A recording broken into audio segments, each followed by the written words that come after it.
Father could have been a great comedian, but he didn't believe that that was possible for him. And so he made a conservative choice. Instead, he got a safe job as an accountant. And when I was 12 years old, he was let go from that safe job. And our family had to do whatever we could to survive. I learned many great lessons from my father, not the least of which was that you can fail at what you don't want. So you might as well take a chance on doing what you love.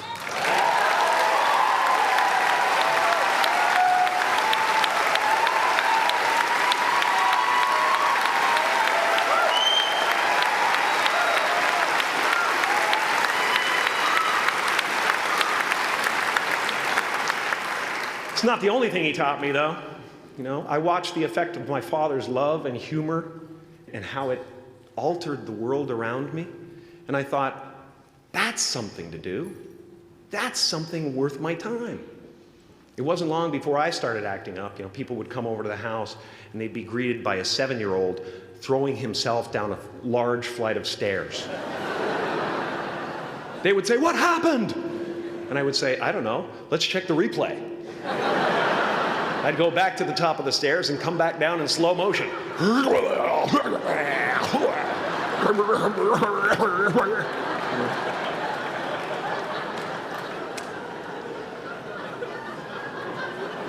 It was a very strange household. And he treated my talent as if it was his second chance.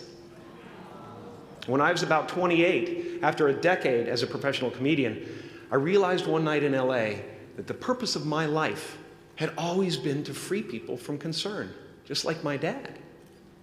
And when I realized this, I dubbed my new devotion the Church of Freedom from Concern. And I dedicated myself to that ministry. What's yours? How will you serve the world? What do they need that your talent can provide? That's all you have to figure out.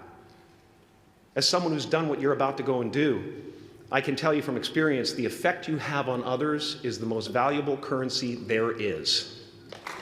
Because everything you gain in life will rot and fall apart, and all that will be left of you is what was in your heart. My choosing to free people, from concern got me to the top of a mountain. Look where I am. Look what I get to do. Everywhere I go. I'm going to get emotional because when I tap into this, it really is extraordinary to me. I did something that made people present their best selves to me wherever I go.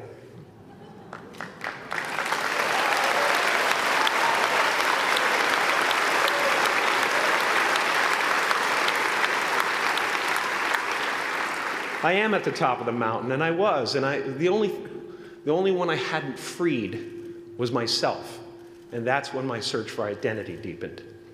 I wondered who I'd be without my fame. Who would I be if I said things that people didn't want to hear? Or if I defied their expectations of me? But you guys are so ahead of the game. You already know who you are. And that peace that we're after lies somewhere beyond personality, beyond the perception of others, beyond invention and disguise, even beyond effort itself. You can join the game, fight the wars, play with form all you want, but to find real peace, you have to let the armor go. Your need for acceptance can make you invisible in this world. Don't let anything stand in the way of the light that shines through this form. Risk being seen in all of your glory.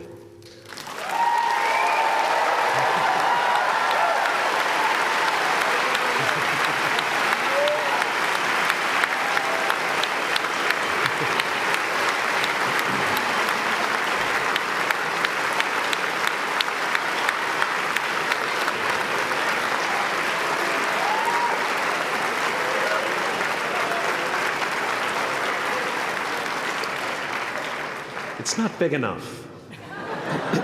This painting is big for a reason. It's called high visibility. It's about picking up the light and daring to be seen. Here's the tricky part.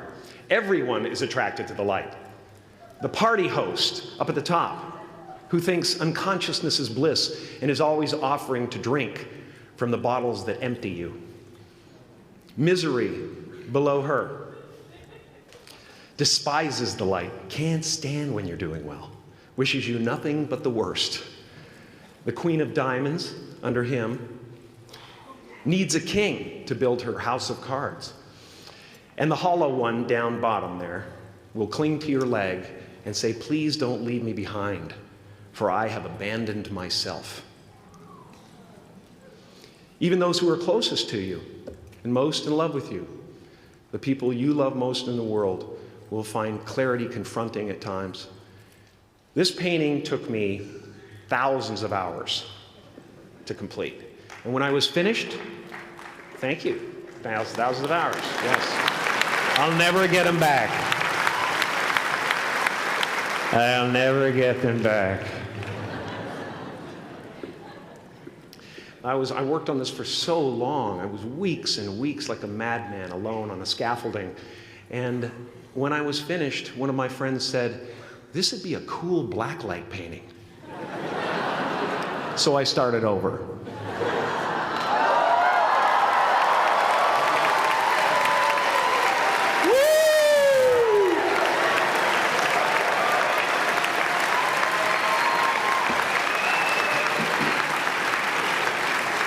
Welcome to Burning Man.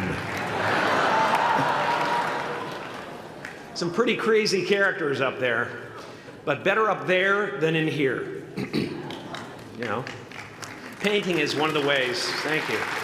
Painting is one of the ways I free myself from concern, a way to stop the world through total mental, spiritual, and physical involvement. But even with that comes a feeling of divine dissatisfaction, because ultimately, we're not the avatars we create. We're not the pictures on the film stock. We are the light that shines through. All else is just smoke and mirrors, distracting, but not truly compelling.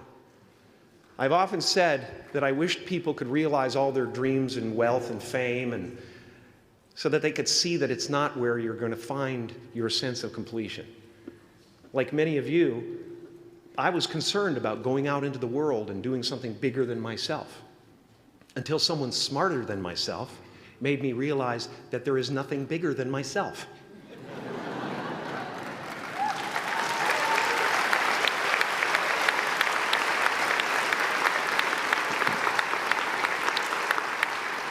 My soul is not contained within the limits of my body. My body is contained within the limitlessness of my soul. One unified field.